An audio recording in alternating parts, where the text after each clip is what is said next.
Hello, I'm John Roberts, and welcome to the CBS Evening News online edition. Just ahead, the deadliest day of the Iraq War. At least 37 American troops are killed in a helicopter crash and fighting west of Baghdad.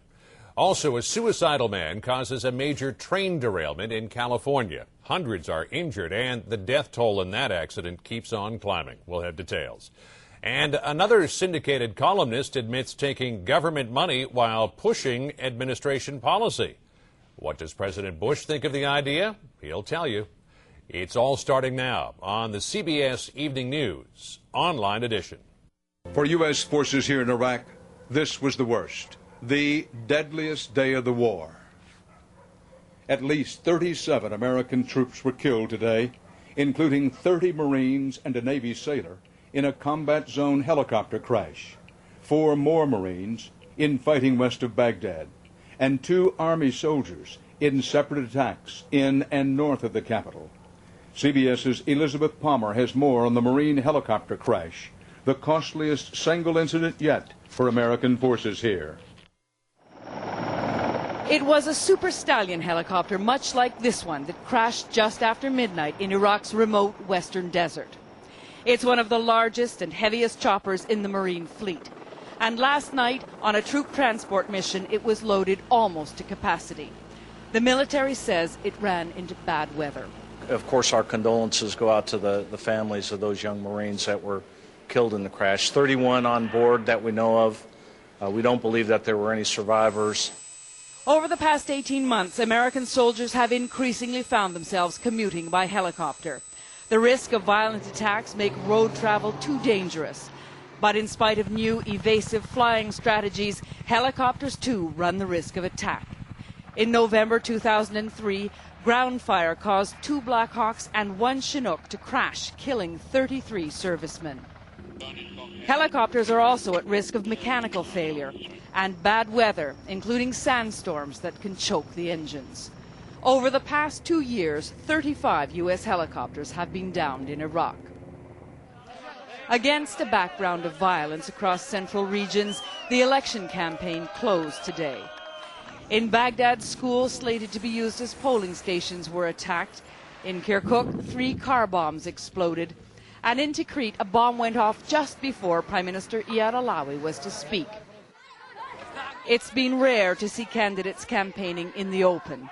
But Shiite cleric Fatah al-Sheikh felt safe today, delivering his final message inside the Shiite slum of Sadr City. When we are elected, he tells the crowd, we will kick the American occupier out of Iraq. With the election now only 4 days away, everybody is wondering how long U.S. troops will be in Iraq. But when he was asked today, U.S. Secretary of Defense Donald Rumsfeld would only say, until Iraqis can ensure their own security. Elizabeth Palmer, CBS News, Baghdad. In Southern California today, a horrible derailment involving 2 packed commuter trains killed at least 10 people and injured scores more. And police say it was not an accident. The crash happened near Los Angeles in Glendale, as Jerry Bowen reports. It was a vehicle abandoned on the tracks at the start of the morning commute that triggered the carnage. Some 200 injured and a death toll that keeps climbing. Survivors describe the aftermath as an inferno. I started smelling smoke. There was blood everywhere. It was awful. I just kept flipping over. And police say it was no accident. This whole incident was started by a deranged individual that was suicidal.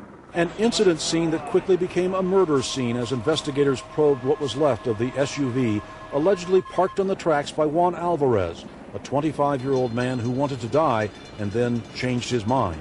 We have some information that he may have tried to slash his wrist, stab himself in the chest, do a variety of suicidal type acts, and one of these acts was to place his vehicle on the tracks. Alvarez is facing homicide charges for the collision he allegedly caused and police say witnessed after fleeing his vehicle. A chain reaction collision that began when the southbound Metrolink commuter train slammed into Alvarez's abandoned Jeep, then into a parked freight train, and finally into the last car of a passing northbound commuter train that also left the rails. Suicide by train is not that uncommon. In some parts of the country, they even have a name for it, metrocide. Here in Glendale, in the past 2 years, there have been 2 such deaths. David Solo is the head of Metrolink.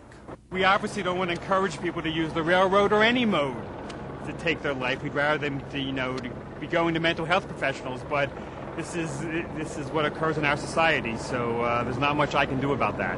There were initial concerns this derailment was a homeland security issue, but instead of a suicide attack, it was a suicide attempt with the same outcome, death and injury, leaving the same question: how do you guard against it?